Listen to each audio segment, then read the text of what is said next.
Bueno,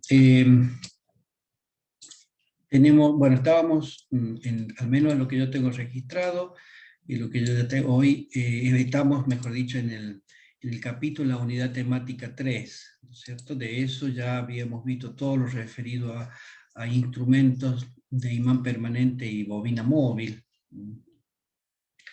Y habíamos visto todo lo que era el principio de funcionamiento, las disposiciones constructivas, la utilización, en qué lo aplicamos, en qué instrumento, cómo se ampliaba la escala, cómo hacíamos para medir con ese instrumento, que medía corriente continua, decíamos, o directa, o unidireccional, realmente sería. Y lo utilizábamos también con unos artificios eléctricos, con unos elementos conectados, es decir, lo utilizábamos con rectificadores para poder medir corriente alterna. Bueno, habíamos visto lo referido a ómetros y a telurímetros y a multímetros, ¿no es cierto? Entonces, sí, dando continuidad, o sea, en base al programa, lo que nos quedaba o restaba ya para continuar, para terminar este capítulo, es lo referido a los instrumentos electromagnéticos, es decir, otro tipo de instrumento. Y ahí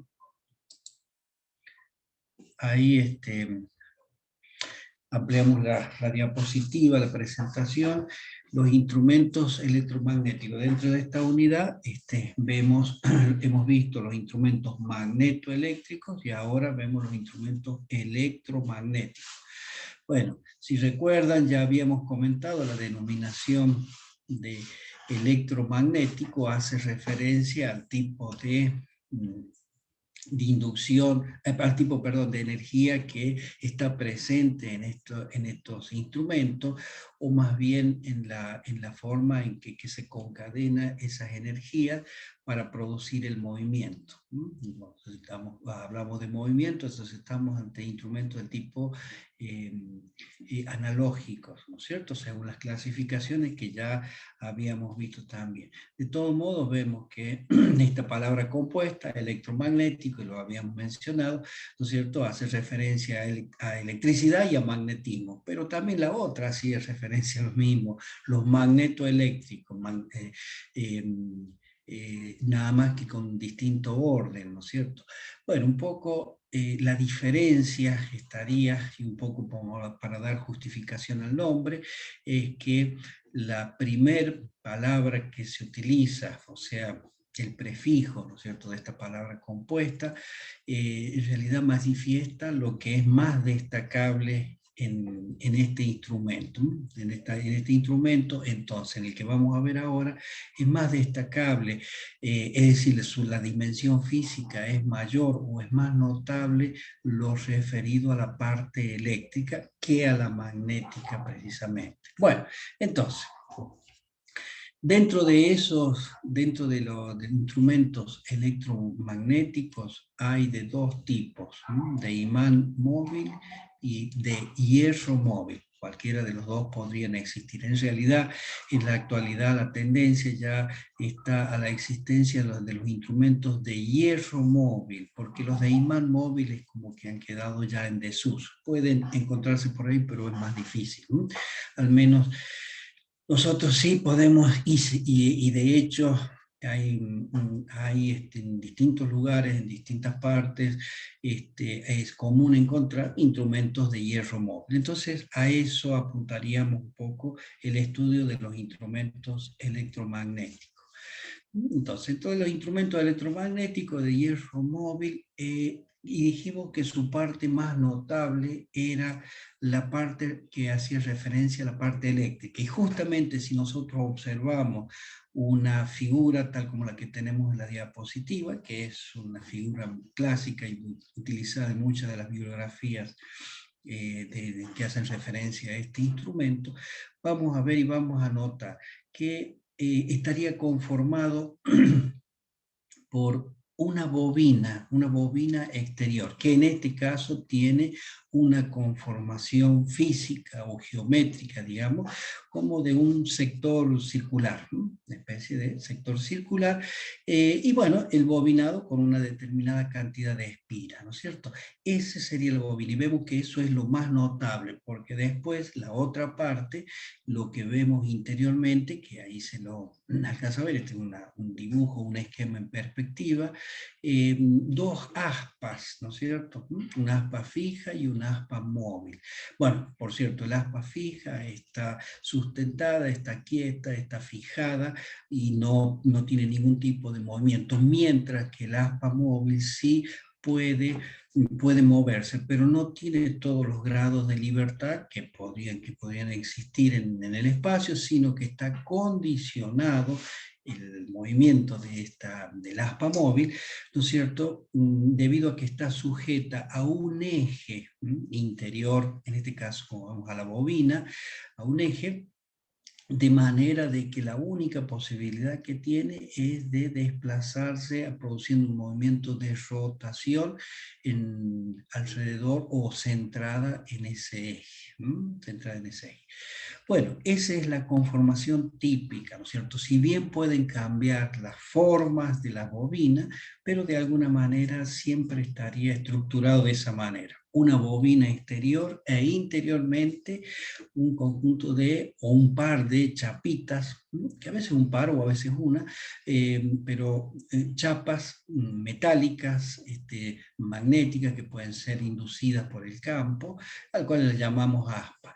Bueno, y después, como similar al instrumento anterior, al que vimos, el instrumento magnetoeléctrico, sobre ese eje también, ¿qué es lo que vamos a encontrar? Principalmente la aguja indicadora, ¿no es cierto? Que es la que nos, con su movimiento, que va a ser exactamente el mismo al movimiento que tiene el cuadro móvil y que tiene el eje, ¿no es cierto? Va a producir una indicación, ¿a dónde? En una escala graduada, como la que ya hemos conversado sobre eso, que hemos visto, hemos estudiado, hemos clasificado, y que tienen estos instrumentos de tipo analógico, ¿no es cierto?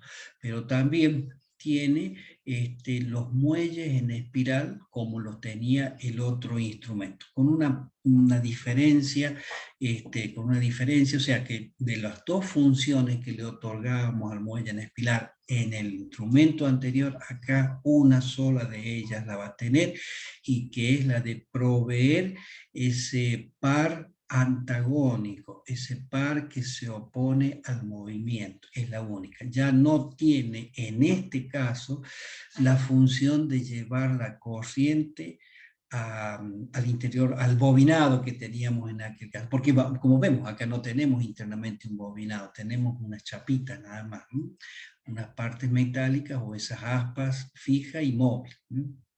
Bueno, la estructura de conformación, la forma, es prácticamente similar en todo, porque tiene distintas modalidades de este mismo tipo de instrumento, pero en gran medida todas se parecen, ¿no es cierto? Se diferencian en la forma, posiblemente, o en algunos otros aspectos del tipo constructivo, ¿no es cierto?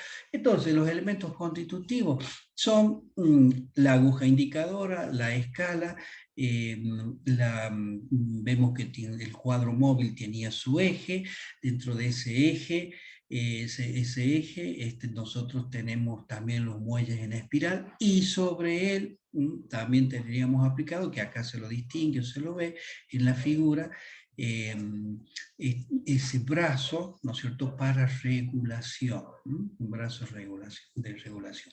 Y lo que sí incluimos en este instrumento, y que estaría aportado por lo que se estaría señalizando ahí en la figura, ¿no es cierto?, es un elemento amortiguador, que en este caso, en este instrumento, se debe adicionar porque no lo tiene, digamos, conformado ya en su estructura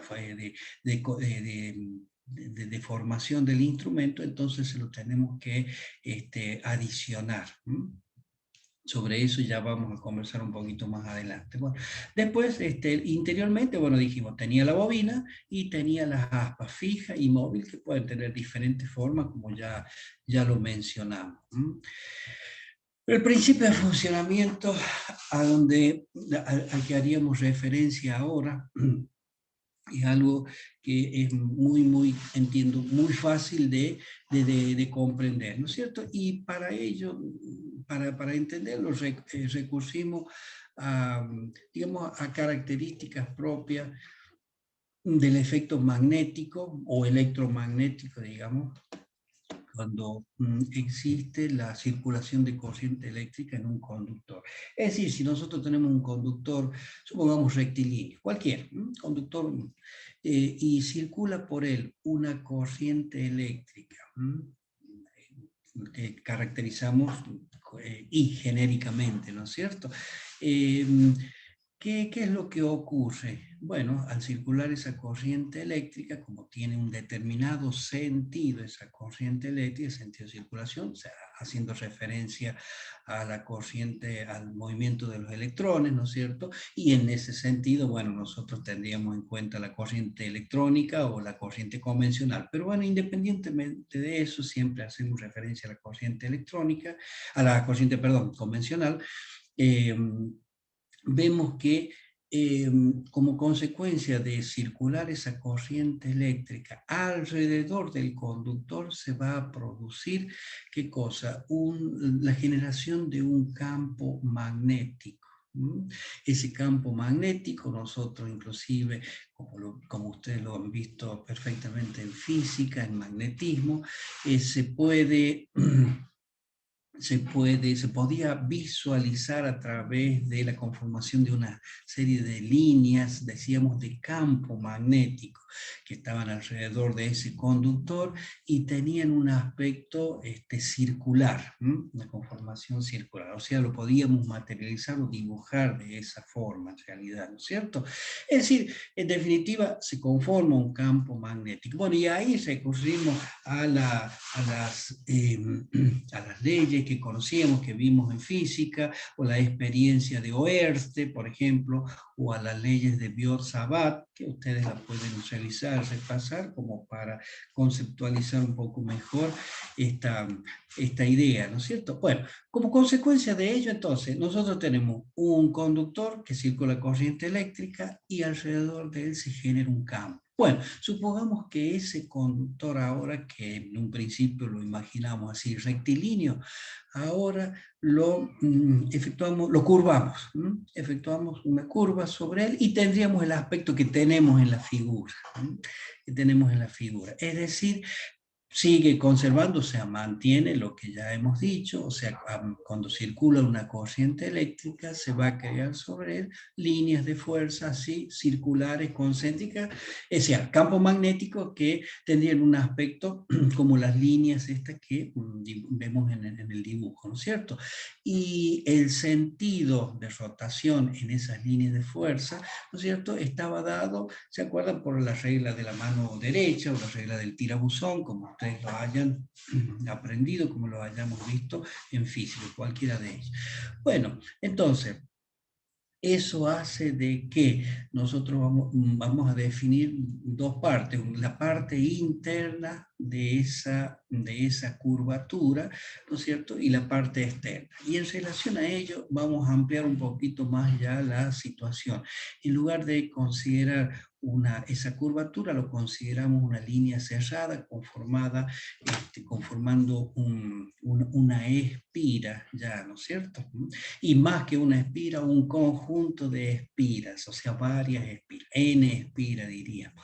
Entonces, en relación a ello vamos a ver que el campo magnético, o sea, como si fuera un solenoide, un toroide, ¿no es cierto?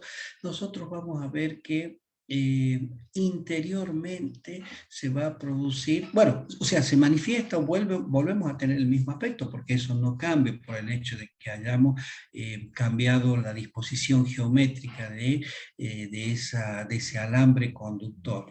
Pero lo que sí ha cambiado un poco es el campo magnético, cómo se manifiesta. Interiormente a ese grupo de espiras, que ahora tendrían un aspecto cilíndrico, ¿no es cierto? Es en la parte interna de ese cilindro, ¿qué es lo que vamos a ver? Las líneas de fuerza ya toman una configuración rectangular paralela, es decir, lineal, no rectangular, lineal y paralela, ¿no es cierto? Mientras que en el exterior de ese bobinado, que es lo que sí vamos a tener como la forma tradicional, o sea, en forma circular. El campo magnético va a tener, las líneas de fuerza de ese campo magnético van a tener un aspecto circular. Bueno, entonces imaginemos que tenemos esa situación. Cuando ocurre eso, ahí está donde el aprovechamiento para la conformación de este instrumento, ¿qué es lo que se hizo? Si nosotros interiormente a ese cilindro, ¿no es cierto?, le conectamos, le colocamos, introducimos un aspa, o sea, un elemento metálico, imaginemos una chapita de conformación rectangular. Rectangular, la introducimos ahí. ¿Qué es lo que va a pasar? Como es un elemento magnético, es un elemento magnético, se va a inducir en él también el campo magnético. Las líneas de fuerza van a concentrarse en él y bueno, esto va a ser un elemento favorecedor de esas líneas de fuerza. Por lo tanto, ese elemento metálico, ¿no es cierto?, se va a magnetizar, ¿no? Va a conformar un polo norte y un polo sur, diríamos así, se va a polarizar, es decir, o con polo norte y polo sur. Esa característica, bueno, es convencional, ¿no es cierto?, pero también la aplicamos en el sentido, como antes dijimos, de la regla de la mano derecha, o sea, como lo hemos aprendido en electromagnetismo, en física. Bueno, se va a polarizar. Imaginemos que esa polarización haga que esta chapita sea polo norte y polo sur. Norte en la parte superior, sur en la parte inferior. Muy bien. Entonces, hasta ahí tenemos esa situación. Imaginemos ahora que incorporamos otra chapita metálica, una segunda chapita metálica del mismo tamaño, de la misma forma, así rectangular, ¿no es cierto? Y la colocamos paralela, o sea, al lado de la anterior. ¿Qué es lo que va a pasar con ella? Y exactamente lo mismo que ha pasado con la primera. También se va a inducir un campo magnético en ella con una polarización norte y sur. Pero la diferencia estaría en que esa segunda chapita nosotros la vamos a fijar a un eje, ¿no es cierto? O sea, la primera la mantenemos fija y va a estar enclavada en una determinada posición. Y la segunda, que está al lado, esa sí va a estar sustentada a un eje que lo único que le permite es girar. Debido a que los dos se han polarizado de igual manera, de similar manera, ¿no es cierto?, con su polo norte arriba y su polo sur abajo, ¿qué es lo que va a pasar? Magnéticamente, si analizamos eso y recordamos el concepto de magnetismo, si tenemos dos imanes similares y enfrentados con sus polos homopolares, ¿no es cierto?, similares, enfrentados polo norte con polo norte, ¿qué es lo que va a pasar? Va a existir una fuerza de repulsión, se van a repeler. Entonces, eso es lo que ocurre justamente acá, ¿no es cierto?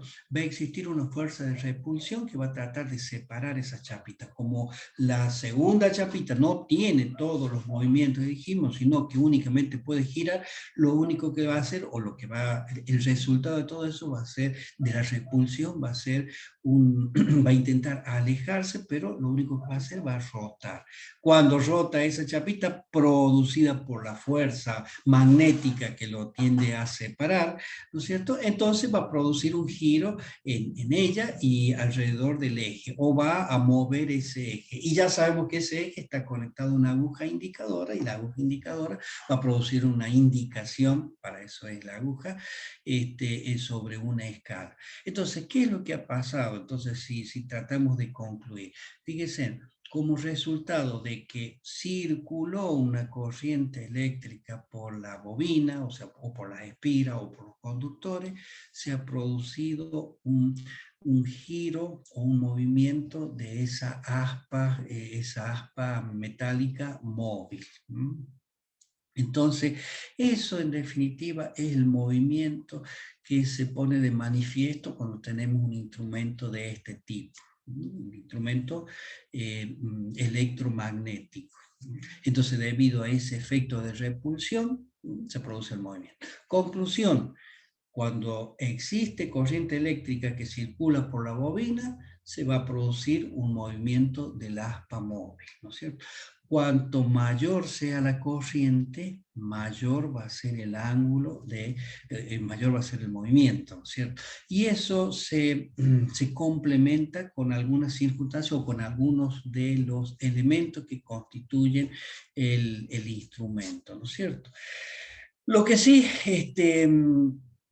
un poco complementaríamos el movimiento y el efecto funcional de este instrumento, ¿no es cierto? Pero ya incorporando los otros elementos que tenía este instrumento.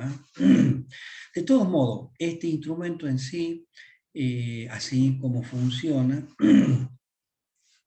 podemos inclusive hacer una clasificación porque no es únicamente el instrumento tal cual lo hemos mencionado, sino que existen distintas formas de conformar un instrumento de hierro móvil, un instrumento electromagnético de hierro móvil. Y esa obedece, y en base a eso hacemos una clasificación, como un poco como para ordenar su estudio, y podemos decir que se clasifican según el efecto dinámico, que tiene, cómo se produce, cómo actúa ese cuadro móvil, o según las formas del hierro, según las formas de la bobina de este instrumento. Por ejemplo, según el efecto dinámico, pueden ser instrumentos de repulsión, de atracción, o de repulsión y atracción, o sea que combinan los dos efectos.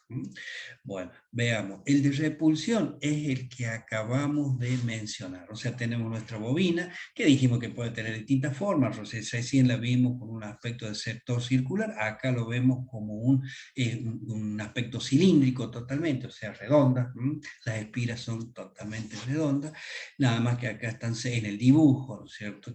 Están seccionadas, ¿no es cierto?, como para tratar de manifestar o poder observar internamente la ubicación de las dos chapas, de la aspa móvil y de la aspa fija.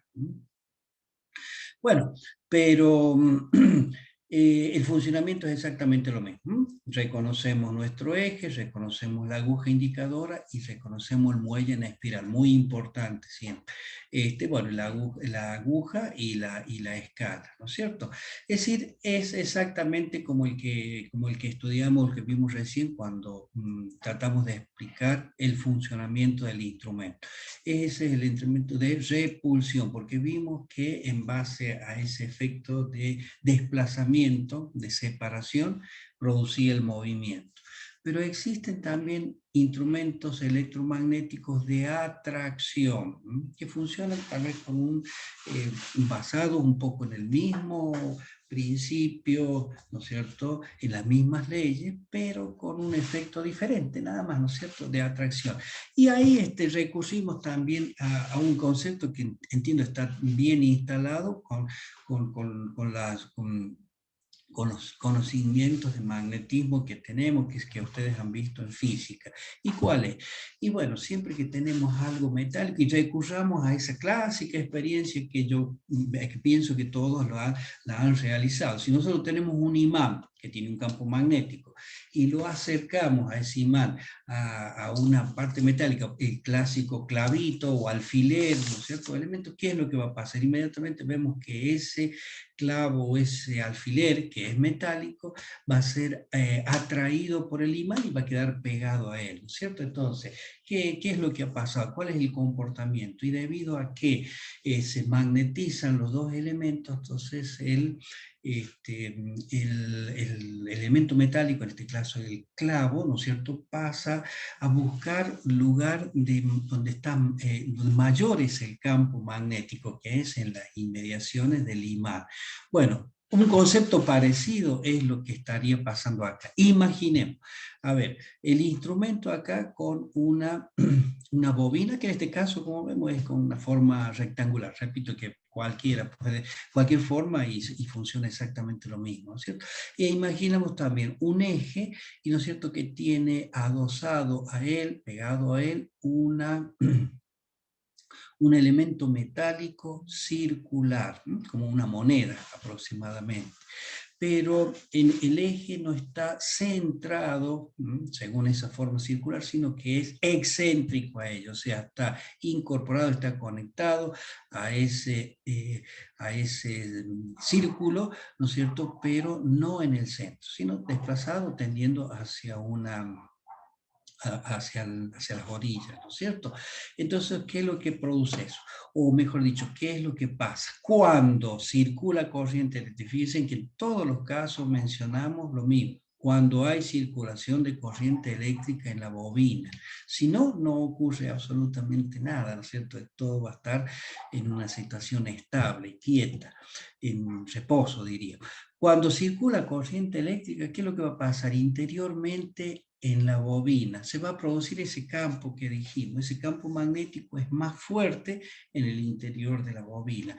Entonces, ¿qué es lo que va a pasar? Cualquier elemento metálico, ¿no es cierto?, como por ejemplo esa chapita circular, va a dirigirse o va a buscar o se va a mover buscando el mayor campo magnético. Por lo tanto, eso hace esta chapita y va a intentar entrar en la parte interior de la bobina, a donde tenemos mayor campo magnético. Como, bueno, por una parte está fijada, o sea, no está totalmente no está imposibilitada todos los movimientos, sino que lo único que puede hacer es girar, entonces va a girar en relación a ese excéntrico, entonces va a tratar de incorporar su sección al interior de la bobina, ¿no es cierto? Y se va a producir en definitiva un movimiento de esa chapita, de ese elemento metálico circular, por ende del eje y por ende de la aguja indicadora, produciendo una indicación. Esa es la forma en que se materializa el movimiento en un instrumento de este tipo de atracción. Es decir, es como si esa chapita se estuviese succionada, atraída hacia el interior de la bóveda, por ende produce el movimiento y como consecuencia nos da un desplazamiento angular, que es como ya lo habíamos estudiado anteriormente en el instrumento de bobina móvil, por ejemplo, ¿no es cierto? Entonces, esa situación produce el movimiento y vemos que ya no lo hace por un efecto de rechazo, de repulsión, sino que de atracción, se ve atraído por el campo magnético. Seguimos. Dijimos que existe otro, que es el de repulsión-atracción. Combina los dos efectos. Combina estos dos efectos para poder explicar el movimiento. Para realizar el movimiento. Y para poderlo explicar, ¿no es cierto?, recurrimos también a un concepto que está sin duda instalado en ustedes, que lo tienen bien en claro, y es que recordamos qué es lo que pasaba cuando tenemos un imán. Supongamos un imán permanente que tiene la forma de una barra, supongamos, común, una barra. Si nosotros tenemos ese imán, decimos, por lo que sabemos de magnetismo, podemos de él reconocer un polo norte y podemos reconocer un polo sur. Y inclusive lo dibujamos o lo materializamos a través de seccionar, diríamos, en el dibujo, ¿no?, la barra en un rectángulo superior como polo norte, un rectángulo inferior como polo sur. ¿Qué es lo que pasaría si nosotros lo dividimos, lo cortamos a la mitad? A eso. Y bueno, ya sabemos, no se separa el polo norte y el polo sur y que quedan individualizados, no. Cada una de las dos partes en que ha sido dividido conforman un polo norte y un polo sur, o sea, en ambos, ¿no es cierto? O sea, es como que se disminuye su tamaño, pero sigue siendo un imán con su polo norte y su polo sur. Y eso lo podríamos hacer indefinidamente y bueno, vamos a llegar sin duda a los dipolos magnéticos, ¿no es cierto?, que caracterizan el acomodamiento de las moléculas interiormente al material. Bueno, tomemos esa idea, ¿no es cierto?, de la separación y consideremos que en lugar de que ese rectángulo que nosotros tenemos que es nuestro imán, ahora lo tenemos extendido y lo haríamos un poco más ancho, más ancho, o sea, esa forma rectangular, y lo ensancharíamos, tuviéramos una configuración un poco más ancha, o sea, casi como una chapa que constituye un rectángulo, ¿no es cierto? Bueno, a esa chapa la dividimos, pero no por la mitad como lo hicimos recién, sino en forma de cuña. Es decir, le hacemos sobre un rectángulo cualquiera, dividimos en tres partes, ¿no? Pero en forma de cuñas, así. O sea, conformando tres triángulos, ¿no es cierto? ¿Qué es lo que va a pasar? Si está dentro de un campo magnético, si es un imán o está dentro de un campo magnético, bueno, cada una de ellas va a adquirir lo mismo que hemos explicado recién con el imán, o sea, se van a poner un polo norte, vamos a reconocer un polo norte y un polo sur en cada uno de los elementos en que han sido divididos. Entonces imaginemos que esas cuñas, ¿no es cierto?, que podrían ser las que no exactamente en forma de triángulo totalmente, son las que tenemos en el dibujo. Entonces tendríamos un polo positivo y negativo en cada una de ellas, positivo y negativo, positivo y negativo, ¿no?, en cada una de ellas. Bueno, ahora imaginamos que a esas chapas ya no las tenemos en forma plana, sino que las doblamos, producimos pliegues para conformarlas como las tenemos en la figura. Ahí, ¿no es cierto? Entonces esas chapas que tenían la forma de cuña, ahora las siguen teniendo, están separadas, pero que las tenemos conformando una especie de cilindro, pero siguen siendo cuñas ahí, ¿no es cierto? No tienen ya contacto, ya no son completas, sino que siguen siendo cuñas, pero están conformadas como un cilindro. Bueno, ese es el aspecto en que ocurre o que tiene el instrumento, es decir, el bobinado exterior, que acá está segmentado, está cortado, ¿no es cierto?, o como si hubiésemos hecho en el dibujo un corte para poder ver el interior, a donde se alojan esas chapas en forma de cuña, ¿no es cierto?, y que inducidas por el campo magnético que produce la bobina cuando circula corriente eléctrica, van a tener más o menos en cada una de sus partes que nosotros analicemos, de la sección que analicemos, ¿no es cierto? Y bueno, después, por supuesto, tenemos nuestro eje con la aguja y el aspa móvil, que en este caso ya tiene una forma ligeramente diferente a la anterior, ¿no es cierto? Entonces, las aspas fijas serían las cuñas, el aspa móvil sería elementos rectangulares, tal como los que tenemos conectados a la aguja indicadora a través de esos dos brazos que vemos en el dibujo, ¿no?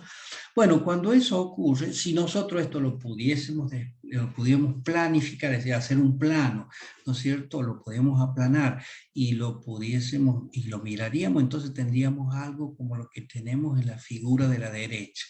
Cuando el aspa móvil está en reposo, estaría ubicada, imaginemos, a la izquierda. ¿Qué es lo que va a pasar? Como también el aspa móvil se va a ejercer de más y de menos, vamos a ver que en un primer momento va a haber un efecto y debido al tamaño, un efecto de repulsión, ¿no es cierto? Porque cuando se energiza la bobina, vamos a ver que el positivo del aspa móvil con el positivo de esta parte de la cuña, ¿no es cierto?, de la parte superior de la cuña, van a producir un efecto, es decir, van a tener los dos polos del mismo signo enfrentados y van a repeler, es decir, se van a desplazar, se van a rechazar. Entonces, eso va a producir el movimiento del aspa, pero a medida que vaya avanzando, o sea, que vaya girando esto, que acá lo vemos como un movimiento ya rectilíneo, plano, ¿no es cierto?, resulta de que la parte positiva superior del aspa móvil, que estaría representada por la línea de trazos, ¿no es cierto?, rectangular, por el dibujo rectangular, ¿no es cierto?, resulta que se va a aproximar a ¿qué cosa? A un campo magnético negativo, que es de la parte inferior de la cuña que estamos señalando ahí, de la cuña superior. Entonces en ese momento va a tener un efecto de atracción. Entonces se complementa en un principio la repulsión, cuando empieza el giro, y después a posterior una atracción. Se complementan los dos efectos, repulsión y atracción. Este tipo de instrumentos, este tipo de forma de disposición constructiva es muy común de encontrar, o sea, la mayoría o muchos de los instrumentos magnetoeléctricos, electromagnéticos o de hierro móvil son de este tipo, porque tienen un rendimiento bastante importante y porque tienen un ángulo de desplazamiento importante también, amplio. Bueno, dijimos que según las formas del hierro e inclusive de la bobina, ¿no es cierto?, también se pueden clasificar, lo podemos tener como un criterio de clasificación para determinar las formas de los instrumentos. Aspa rectangular, aspa circular, aspa de sector anular o aspas de sector circular. Bueno, eso un poco hace a reconocer las formas del instrumento, pero lo importante y que sí nos tiene que quedar grabado es la característica principal de este instrumento. Bobina exterior y en el interior las aspas fijas y móviles, ¿no es cierto? Dos. Y a veces en algunos casos uno según el principio de funcionamiento. Por ejemplo, la bobina circular, bueno, es la que ya habíamos visto, con las aspas rectangulares, ¿no es cierto? O sea que eso creo que no necesita mayor explicación. Con aspa circular es el que habíamos visto de atracción, porque vemos que las aspas tenían la forma de una monedita, de un círculo, ¿no es cierto? Y era atraído hacia el interior del campo magnético de la bobina. Fíjense, existen otras, como sector anular. Fíjense en las formas que tendrían las aspas ahí, ¿no es cierto? Y producen un efecto de repulsión cuando se energiza la bobina.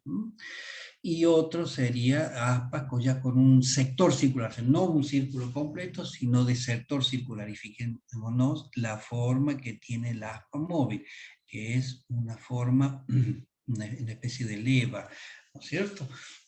Y justamente se desplaza y el movimiento lo produce en esas expansiones polares o zapatas polares que tenemos acá, porque nosotros tenemos la bobina ahí, ¿no es cierto?, con un hierro que cierra las líneas del campo magnético, o sea, el campo magnético lo cierra a través de estas expansiones polares o zapatas polares. Bueno, esas son las que se energizan magnéticamente y transmiten el efecto al aspa, que ya es de un sector circular, una especie de leva, como decimos, ¿no es cierto?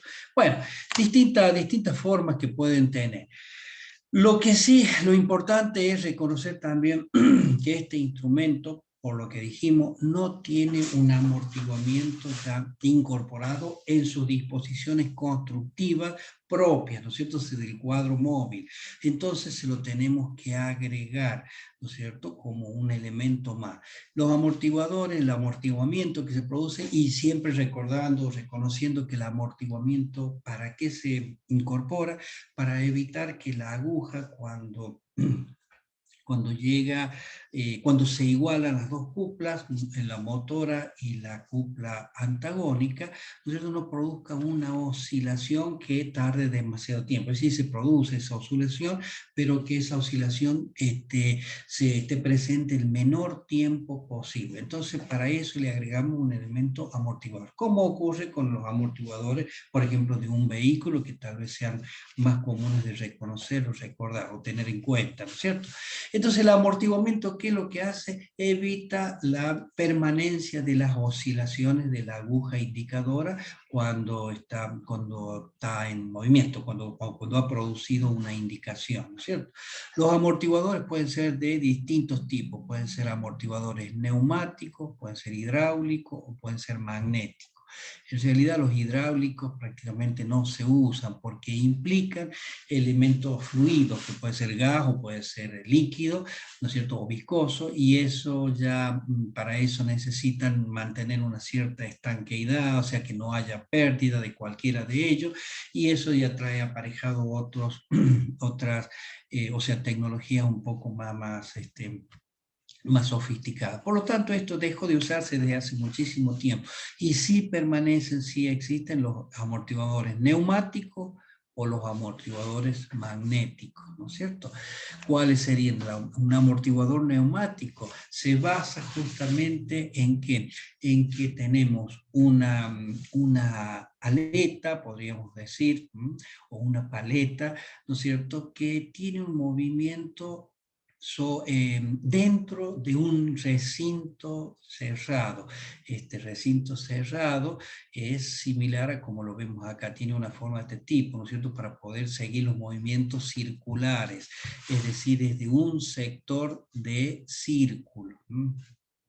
Pero imaginemos que esto es un gabinete totalmente estanco, cerrado, y lo único que nosotros, y sobre él se mueve esa paleta. Esa paleta está adosada a un extremo de la aguja, al otro extremo, al extremo posterior de la aguja, o sea, la aguja indicadora sería la que figura acá con el número 4, bueno, pero prolongada, ¿no es cierto? Acá está cortada, ¿no es cierto? Entonces, en el extremo posterior de la aguja, esa paleta. Cuando se mueve la aguja, imaginemos que, ¿para qué dijimos que era el amortiguador? Para evitar las oscilaciones, o sea, el vaivén, que va y viene, ¿no es cierto? Eso. Entonces, cuando eso ocurre, ¿qué es lo que pasa interiormente en este recinto? Y también se va a mover esta paletita, esta aleta, ¿no es cierto?, hacia un lado o hacia otro. ¿Qué es lo que produce? Acá tenemos aire incorporado, entonces va a producir la compresión, supongamos en un movimiento en sentido horario, la compresión del sector que está a la izquierda y la descompresión del aire que tenemos en el sector de la derecha, ¿no es cierto? Lógicamente los intersticios que tenemos debido al aspecto constructivo y a la separación necesaria para que tenga movimiento y no roce sobre las paredes, ¿no es cierto?, crean esos intersticios que permiten el pasaje del aire desde un sector a otro, ¿no es cierto? Y como acá estaría comprimido y acá tendríamos una especie no de vacío, pero sí de menor presión, entonces las presiones van a tratar de igualarse, ¿no es cierto?, por los principios físicos, ¿no es cierto? Y entonces, al estar comprimido el de la izquierda y el de la derecha, la parte de mayor presión de la izquierda va a tratar de hacer desplazar aire hacia la derecha, y entonces eso hace que va a tratar eso se opone al movimiento que lo ha creado, que es un desplazamiento. Y lo mismo ocurre si el desplazamiento es al revés. Es decir, por cada movimiento, por cada oscilación, va a producir la compresión en un lugar y el alivio de presión en el otro, ¿no es cierto? Eso trata de equilibrarse automáticamente, y el resultado en definitiva es un rápido retorno a una posición fija o a una posición estable, es decir, a eliminar ese movimiento oscilatorio que tiene la aguja indicadora, ¿no es cierto? Bueno, acá vemos en la figura de la derecha un corte así transversal de ese sector. Entonces vemos que el sector, ¿no es cierto?, exterior y el sector interior, que lo conforma la paleta, ¿no es cierto?, están muy cercanos uno a otro, son casi de similar tamaño, pero sí tienen un mínimo espaciamiento alrededor, que es por donde se produce el equilibrio de presiones del aire que estaría en cada uno de esos sectores, ¿no es cierto?, en cada una de esas cámaras, ¿no?, que tenemos ahí. Bueno, ese es un amortiguador neumático, es la forma. Un amortiguador hidráulico, repito, que se basaba en la fricción que se produce a través de un líquido o de un elemento viscoso. Repito, podía haber sido gas o podía ser líquido como el aceite. Esto no se usa, así que por eso lo eximimos de comentarios ahora. Y sí, vamos al amortiguador magnético. Este es muy usado, es muy conocido, es muy fácil de entender porque actúa prácticamente como un freno magnético. Es decir, fíjense, a ver, ¿cómo tendríamos? Con distintos tipos de disposiciones constructivas, pero de alguna manera todos confluyen a una misma situación. Tenemos la aguja indicadora, tenemos el eje, tenemos estos contrapesos, y bueno, ya acá como una expansión polar, así, magnética, como un elemento metálico, que cuando se desplaza la aguja también se mueve todo eso y va enfrentando estos imanes que tenemos acá, estos imanes como cilindros, así, que los tienen todo el espectro de la escala.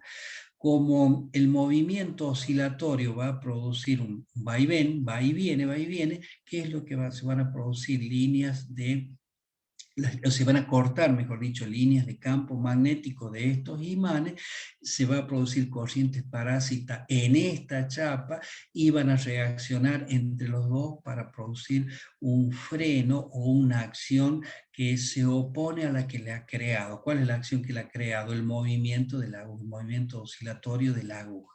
Y eso va a tratar de frenar.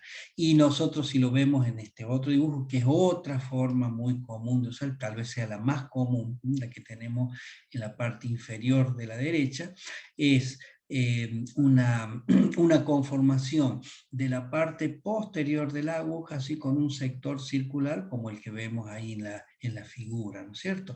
Esa parte metálica, ¿no es cierto? ¿Qué es lo que va a pasar? Va a moverse cuando tengamos oscilación en la aguja, porque eso era lo que pretendíamos controlar.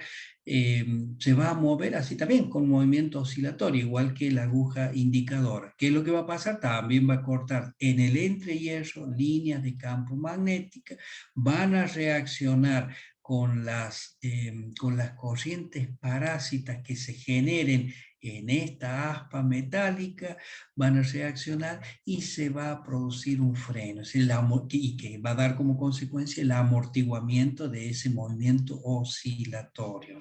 Es decir, en definitiva, el imán acá ha actuado frenando el movimiento de oscilación de la aguja indicadora. Bueno, estos elementos, repito, lo tienen los instrumentos, se lo tiene que adicionar, bueno, el fabricante, por supuesto, se lo adiciona como para complementar el efecto y evitar de que tenga ese movimiento de oscilación sea interminable, o sea, que tengamos que estar esperando un determinado tiempo para poder observar el resultado de la medición. Es decir, que rápidamente converja a un punto estable a donde nosotros podamos leer en la escala. Bueno, lo que hemos analizado recién como en forma conceptual de este instrumento, lo que hemos analizado como principio de funcionamiento en base a esa complementación eléctrica y magnética, decíamos, o ese complemento electromagnético que se traduce o que produce el movimiento, nosotros lo podemos también explicar o justificar, diríamos, con algunas relaciones matemáticas que, bueno, podrían permitirnos hacer cálculos o que al fabricante le permiten calcular en definitiva el ángulo, el movimiento que va a tener ese instrumento. Pero a nosotros nos van a permitir justificar en forma matemática, ¿no es cierto?, lo que hemos explicado en forma conceptual. Es decir, ¿qué es lo que hemos dicho? Nosotros que debido a esa repulsión, por ejemplo, se inicia el movimiento en el aspa móvil. Bueno, ¿por qué se inicia el movimiento o por qué se genera ese movimiento en el aspa móvil que se traduce al eje y al aguja? Porque existe una energía magnética manifestada en ese sistema. ¿Cuál es el sistema? El sistema está integrado por la bobina, ¿ah? La bobina por donde circula corriente eléctrica. ¿Se acuerdan que dijimos que no va a haber, no existe movimiento, o este instrumento no va a actuar si no tenemos circulación de corriente eléctrica? Eso es fundamental. Cuando tenemos circulación de corriente eléctrica, como tenemos esa bobina, vamos a tener una energía puesta de manifiesto en ese sistema, en esa bobina. Y si ahí recurrimos a lo que era, a lo que hemos visto en física, ¿no es cierto? A la relación que me permitía calcular o expresar la energía en una bobina, en un inductor, decíamos, bueno, esa lo podemos expresar por una relación tal como la que vemos en primer lugar en la diapositiva, ¿no? En la columna de la izquierda. La energía en una bobina era igual a un medio de la autoinducción de esa bobina y multiplicado por la corriente que circula por la bobina elevado al cuadrado. Esa era la relación, ¿no es cierto? Que vemos. Esa ustedes la pueden repasar, la pueden releer dentro de las bibliografías de magnetismo, de electromagnetismo, de las cuales ustedes seguramente disponen. Esa es la energía en una bobina. Muy bien. ¿Qué es lo que ocurre, ¿no es cierto? El movimiento se ha producido porque hay una variación de esa energía. Es decir, vieron que el efecto, ¿no es cierto?, del desplazamiento, o mejor dicho, por la repulsión que se produce por el enfrentamiento entre las dos chapitas, ¿qué es lo que hay, qué es lo que hizo? Y que hizo que una de ellas se alejara. Cuando se aleja, ¿no es cierto?, la distancia es diferente. Por ejemplo, en ese caso, la energía transmitida entre una y otra, o sea, la energía inducida entre una y otra, es diferente, o sea, cambió. Entonces hubo un cambio de energía, ¿no es cierto? Bueno, todo cambio, nosotros cuando nos hablamos en matemática de una función, cualquiera, una función matemática, cuando queríamos hacer un cambio, decíamos, en relación a esa función o en relación a las variables que intervenían en esa función, ¿cuáles eran las variables? La X y la Y, ¿nos acordamos? ¿Cómo lo expresábamos? Lo expresábamos como un delta, delta Y o delta X, decíamos, ¿no es cierto? Un cambio, es decir, que cambió de un punto hacia otro punto. Y eso es decir, un delta Y o un delta X, ¿no es cierto? Bueno, entonces una variación, hubo un cambio. Acá en este momento tenemos un cambio de energía, estábamos comentando. Bueno, también ese cambio de energía podemos expresar matemáticamente como un delta E, como un cambio de energía, una variación de energía. Pero ¿qué resulta? Que nosotros también en análisis matemático se ha estudiado que siempre tratamos de minimizar ese cambio para expresarlo en forma infinitesimal y pasamos de un cambio, de un delta, de un incremento, pasamos a un diferencial porque lo reducíamos a su mínima expresión. Entonces transformamos, cambiamos ese delta por el diferencial. Entonces en vez de tener delta E, o sea, cambio de energía, vamos a tener un diferencial de energía. Bueno, ¿y cómo se calculaba, y con qué operación se calculaban esos diferenciales? Utilizando la derivada, ¿no es cierto?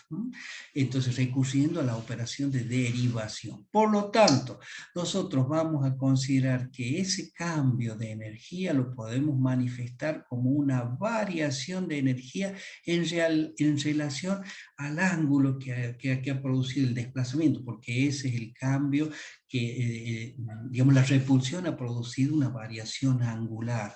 Entonces, por esa razón, expresamos que ese cambio de energía en relación hacia el ángulo. Como nosotros lo hacemos a través de la operación de derivación, decimos la derivada de la energía con respecto al ángulo alfa, así lo decimos.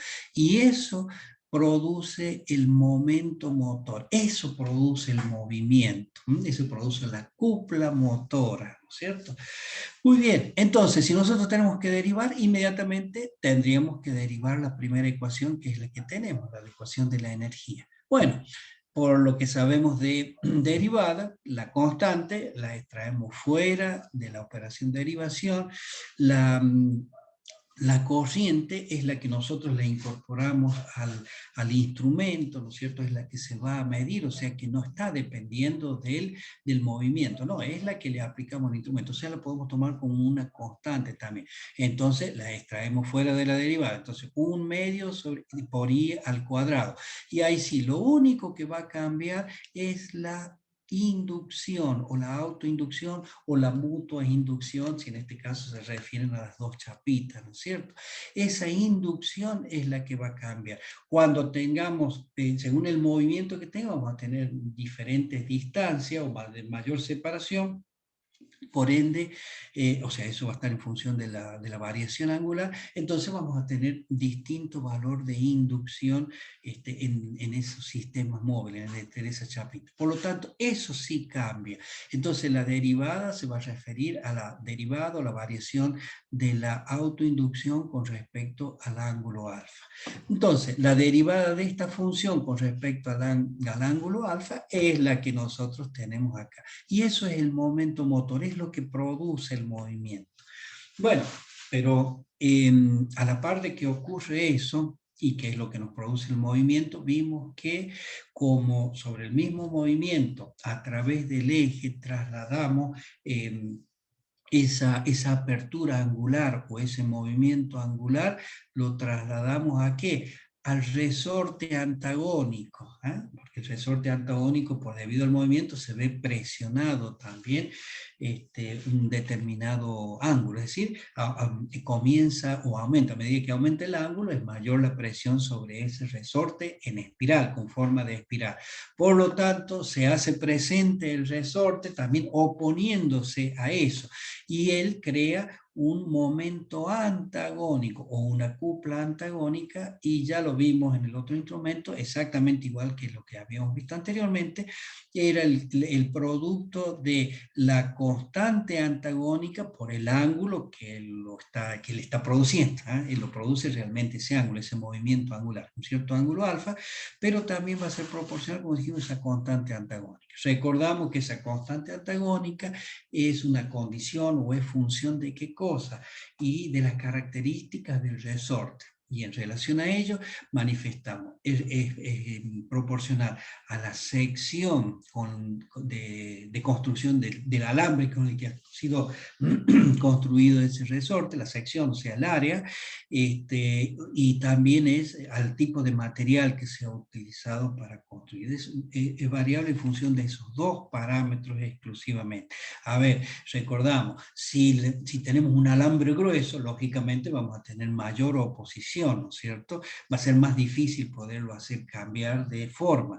Si tenemos un alambre que es más acerado, como comúnmente lo denominamos, ¿no es cierto? Así que tengan mayor componente o mayores aditamentos, ¿no es cierto?, estructurales, ¿no es cierto?, que le den una mayor dureza, entonces el resorte va a ser más difícil de cambiar. Por esa razón decimos que es función del material con que ha sido construido y de la sección del alambre con el que ha sido construido. Bueno, pero todo esto en definitiva crea o mantiene esa cupla motora que vemos que a medida que crece el ángulo también va a crecer. Entonces crece esa cupla motora, entonces va a haber un momento en que esa cupla motora va a adquirir un valor que sea exactamente igual al momento motor, porque va en crecimiento. Vemos una función lineal, acá lo vemos, ¿no?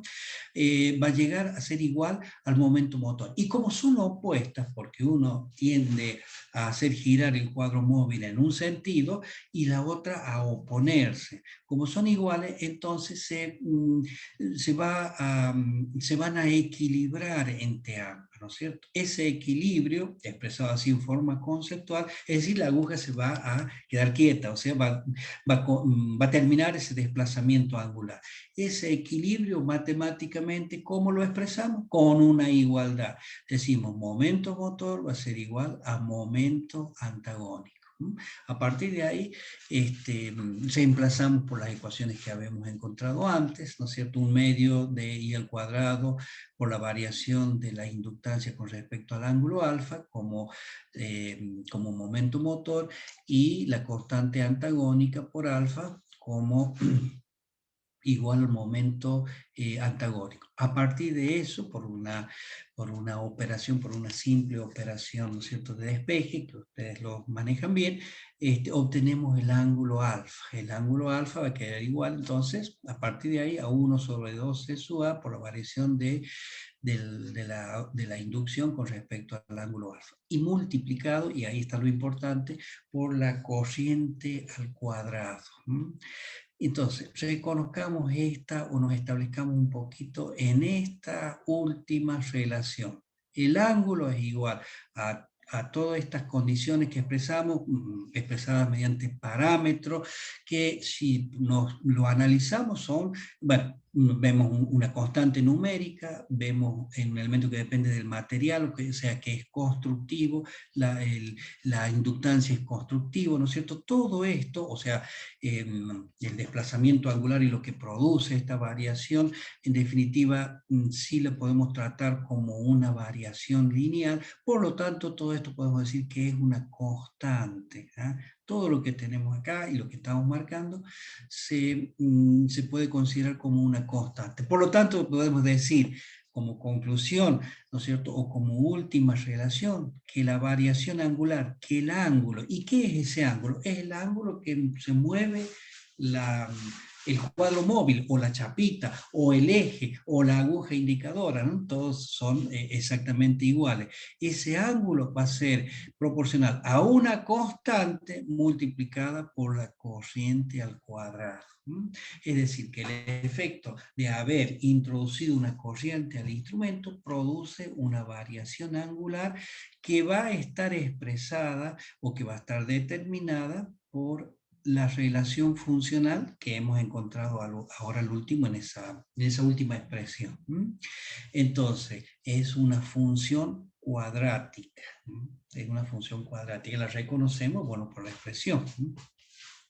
Nosotros tenemos que alfa es la variable dependiente e i, que es la corriente, la variable independiente, esta sería una función cuadrática. Así como cuando decíamos nosotros i igual a 2x, 2x al cuadrado, disculpen, i igual a 2x al cuadrado, bueno, esa relación funcional cuadrática es la que es similar a la que tenemos acá, ¿no es cierto? Entonces, la constante surge de aspectos constructivos del instrumento. O sea que una vez que tenemos el instrumento construido, eso no cambia y se mantiene en un valor constante. Y la variación o el movimiento o el ángulo con que se va a mover va a depender de la corriente. ¿Qué quiere decir? Que si tenemos menos corriente, el ángulo va a ser más pequeño. Si le incorporamos mayor corriente, el ángulo va a ser mayor. Y con una variación angular. Y esto nos trae otra conclusión muy importante.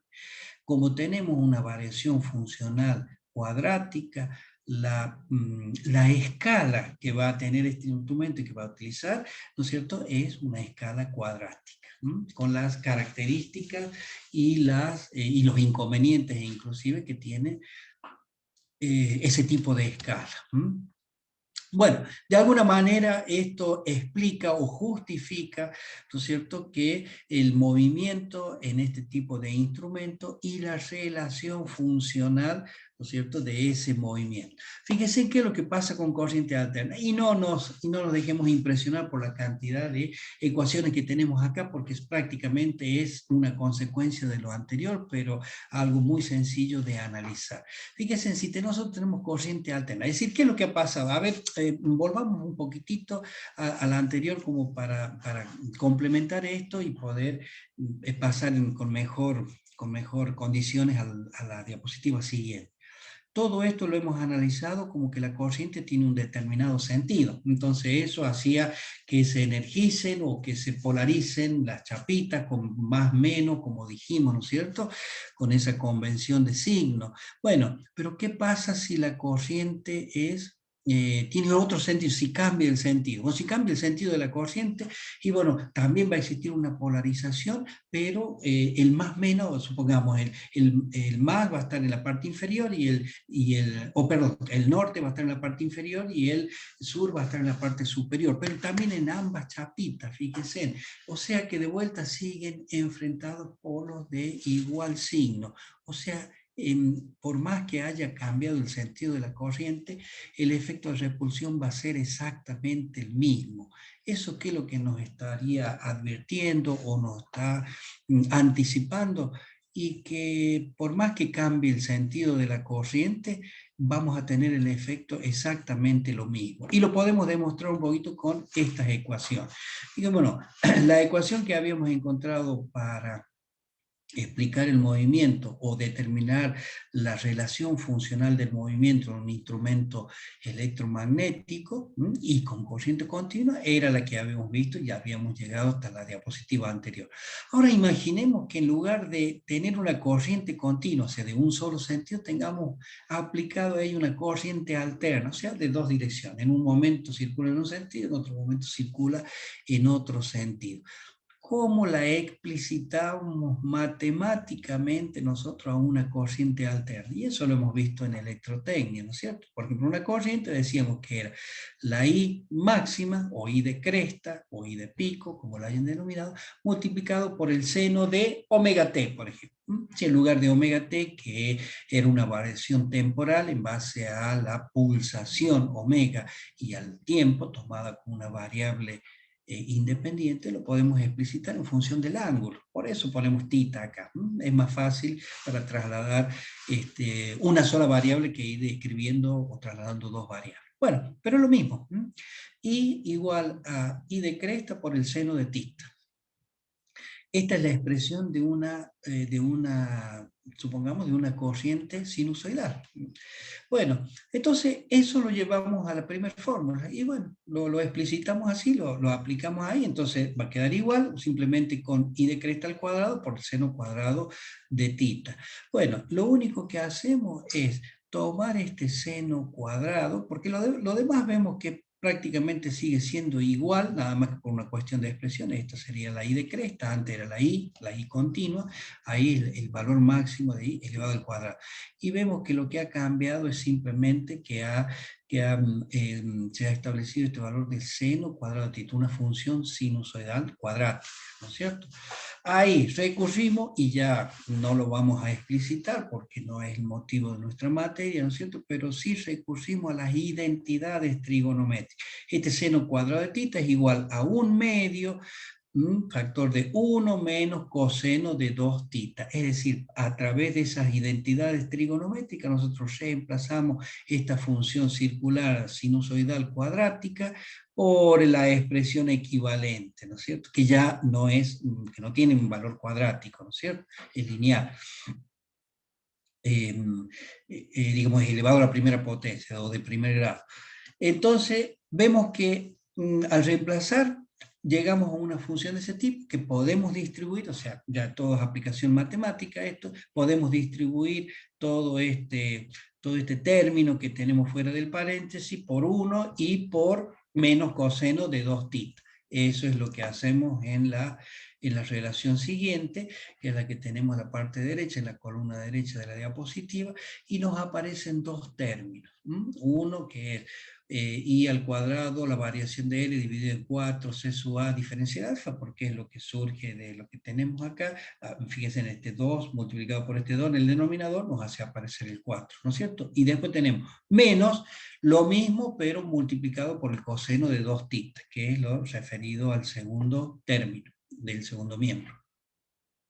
Entonces tenemos dos partes, una primera parte y una segunda parte. La primera, en definitiva, sigue siendo constante como en el caso que vimos anteriormente. Mientras que la segunda, o el segundo término, vemos que eso es variable ya, variable en forma cosinusoidal o sinusoidal, porque el coseno y el seno es lo mismo, nada más que desplazado 90 grados. Entonces, cosinusoidal o sinusoidal, con una frecuencia doble, diría. ¿No es cierto? Entonces, este es un término que de alguna manera haría que el cuadro móvil se desplace hacia izquierda y hacia la derecha, es decir, en forma alternativa en un sentido y en otro, es decir, gire en un sentido y otro, con una frecuencia doble. Imaginemos si la frecuencia nuestra, como la que tenemos en uso acá en Argentina, es 50 Hz, esto implicaría una variación de 100 Hz, o sea, 100 veces en un segundo que cambie de posición, ¿no es cierto? O de giro. Bueno, indudablemente, si ya lo habíamos comentado en el instrumento anterior, que este tipo de cuadros móviles no pueden reaccionar a esa variación tan rápida, porque debido a la inercia mecánica que tiene, no lo pueden seguir. Entonces, todo el cuadro móvil no va a reconocer a este segundo término. Es como si lo anularíamos, lo despreciamos porque el cuadro móvil no puede reaccionar. Entonces mantenemos el primero, ¿no? Que sí, ese mantiene una cierta, es una constante en definitiva, o mejor dicho, va a depender simplemente de la corriente que le apliquemos. Entonces, eso va a quedar igual. Eso nos dice de que el instrumento no va a ser afectado por la variación de los ciclos de nuestra corriente alterna, ciclo positivo y ciclo negativo. Va a reaccionar, digamos, produciendo un movimiento en un solo sentido, el que ha sido predestinado en función de la construcción del instrumento. ¿Y en base a qué relación matemática? A la que ya conocíamos. Y al cuadrado, con la diferencia que ahora el I, ese valor de I, es referido a la corriente de cresta.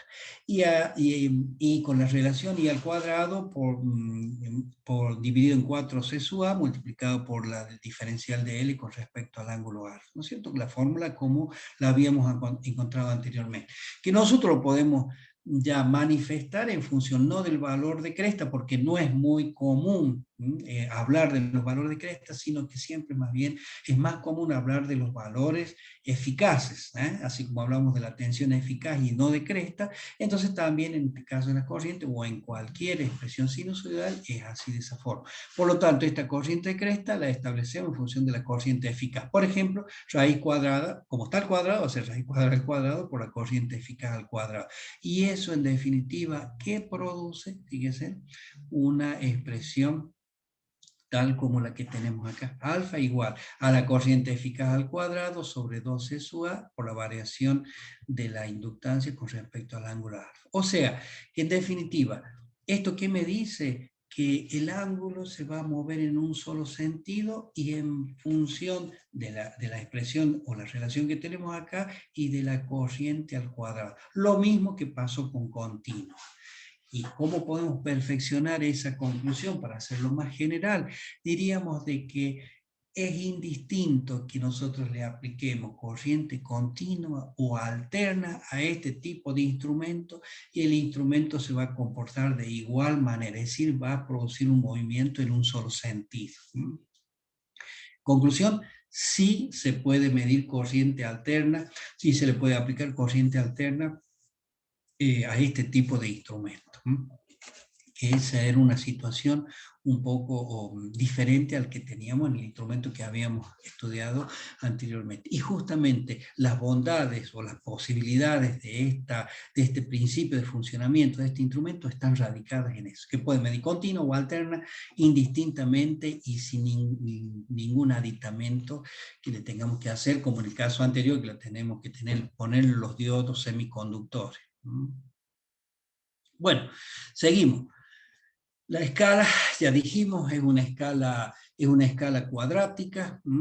Esa escala cuadrática, recordamos los inconvenientes que había en una escala cuadrática. ¿Cuál era? Que al principio nosotros teníamos que estaban muy cercanas las marcaciones entre sí, o sea, muy pegadas. O sea, la separación de variables es ínfima y entonces eso a veces no traía aparejado la posibilidad de producir errores por la apreciación, y por eso el fabricante a veces las dejaban blancos, ¿se acuerda? Entonces le llamábamos, nosotros llamábamos una zona muerta, que para evitar justamente eso producía un cambio en las construcciones del equipo, del aparato, del instrumento y las características constructivas, y producía como una expansión, por eso se llamaban escalas ampliadas también, ¿no es cierto?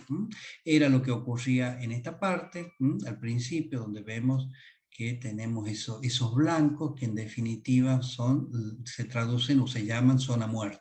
Y se eliminarían un poco con la incorporación de las escalas ampliadas o las escalas modificadas o escalas expandidas, con diferentes formas las vamos a encontrar en la bibliografía, pero hacen referencia a lo mismo.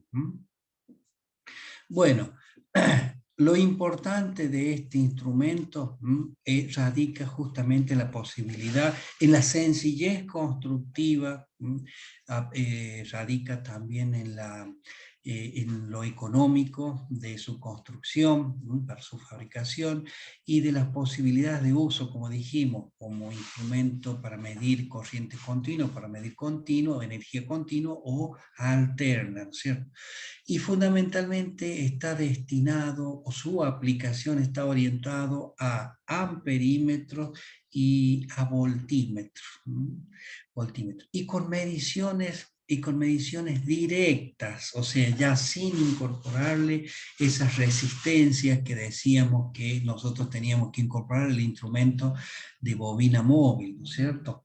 Ya podemos, porque como vimos, la bobina es estatórica, o sea, está fija, es exterior, no tiene movimiento esa, ¿no es cierto?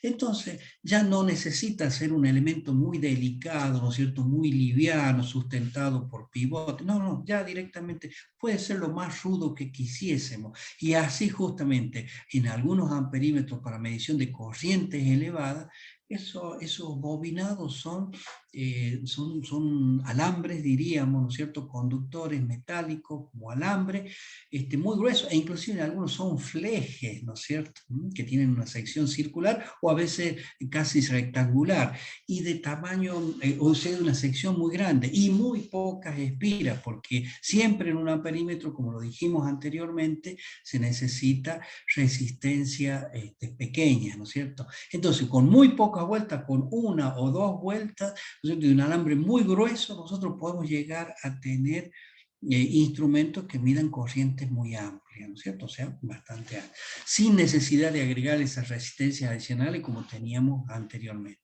Y como voltímetro podemos llevar también a rangos bastante amplios. ¿Por qué? Y porque los bobinados también pueden tener una mayor cantidad de espiras, por lo tanto pueden tener mayor condiciones para soportar valores de tensiones más elevadas, como por ejemplo esto, ¿no es cierto?, que vemos ahí, 600. O sea que los rangos van desde valores muy pequeños hasta valores realmente mucho más amplios comparados con el instrumento anterior. Su aplicación radica fundamentalmente en el uso como amperímetro o como voltímetro, ¿no es cierto? Un aspecto constructivo o una forma. Esta es una fotografía de un instrumento de una marca cualquiera, ¿no es cierto?, construido y que son muy usados en tableros, tableros de, por ejemplo, de grupos electrógenos, tableros de centrales de producción de energía o centrales de transporte o de tráfico de energía, como las subestaciones transformadoras. En las salas de mando, en muchas oportunidades vemos instrumentos de este tipo.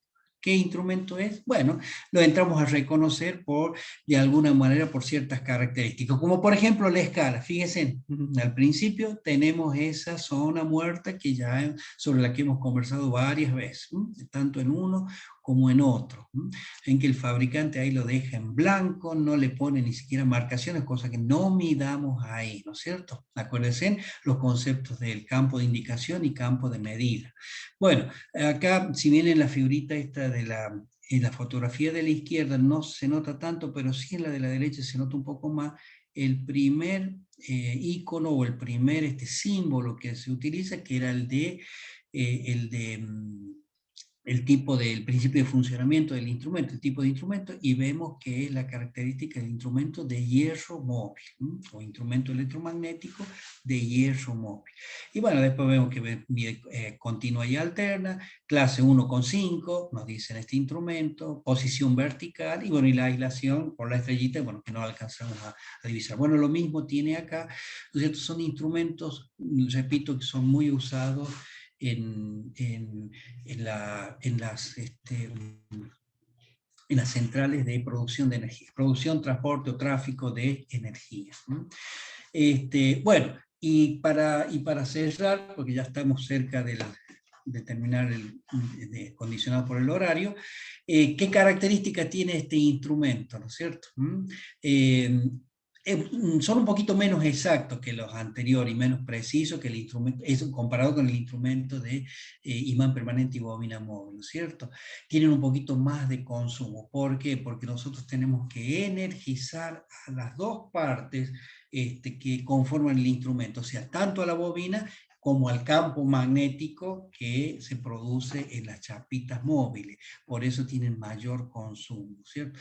Necesitan blindaje, ¿no es cierto?, para poder evitar que sean influenciados por los campos exteriores. Por esa razón, y a ver si vuelvo un poco acá, la cobertura, si bien no se ven en esta fotografía, pero la cobertura de estos instrumentos suele ser metálica, o sea, están alojados en una caja metálica. Entonces, con eso, este tipo de instrumento tiene blindaje a campos exteriores, ¿no es cierto? Bueno, la construcción es sencilla, ya lo habíamos dicho, son menos costosos, son más baratos que los anteriores. Ahí está una de las propiedades tan importantes, de fricción con continua y alterna, ¿no es cierto? Como no tenemos que la corriente pasa por el muelle en espiral, como en el caso del otro, porque acá la corriente se incorpora a través de un par de conexiones, simplemente un par que se puede haber sido una conexión eléctrica, pero es fija, esa no tiene ningún tipo de movimiento. Entonces, las bobinas vemos que no tienen esa delicadeza como la necesitaban tener o sea, y ser livianas, ser de menor tamaño, y esa delicadeza que necesitaban tener en el instrumento de imán permanente y bobina móvil. Por lo tanto, este tipo de instrumentos están capacitados para soportar sobrecargas con mejores respuestas, sin que se dañen como lo son en el caso de los otros instrumentos. Así los otros eran muy delicados, en cambio estos no, estos son un poco más, que tienen la posibilidad de aguantar sobrecarga, de tensión o de corriente, cualquiera de ellas, e inclusive digamos, a los tratamientos mecánicos. ¿De qué tipo? Sacudidas, golpes, ¿no es cierto? Estos instrumentos son más rudos o pueden soportar mejor ese tipo de condiciones. Vibraciones mecánicas si están en algún lugar donde se puedan producir. Es decir, son instrumentos de menor delicadeza, o sea, podemos tener un tratamiento no tan delicado con ellos, ¿no es cierto? Esas son las características importantes de este instrumento, ¿no es cierto? Y fíjese, con esa característica, bueno, lo que complementaría es la medición que ustedes van a poder hacer en los prácticos o a la vista a través de los videos, o las mediciones en los laboratorios si tenemos la posibilidad de concurrir. Bueno, con eso terminaríamos la unidad 3. Instrumento de imán permanente, bobina móvil, que hemos visto todo, lo hemos analizado. Instrumento de hierro móvil, momento, alcance, disposiciones constructivas, utilización y cómo ampliamos la medida. Ya dijimos que la ampliación de medida ya no se da con resistencia, sino que da con el tamaño, con las características de la bobina del propio instrumento. Ómetros ya habíamos visto, multímetros pasivos, telurímetros, y bueno, la medición de parámetros, eso lo hacen ustedes en el práctico. Bueno, y ya estamos muy cerca del horario de terminación, entonces, bueno, nos dio el tiempo felizmente para completar la unidad 3. Lo único que, lo único que nos quedaría ahora es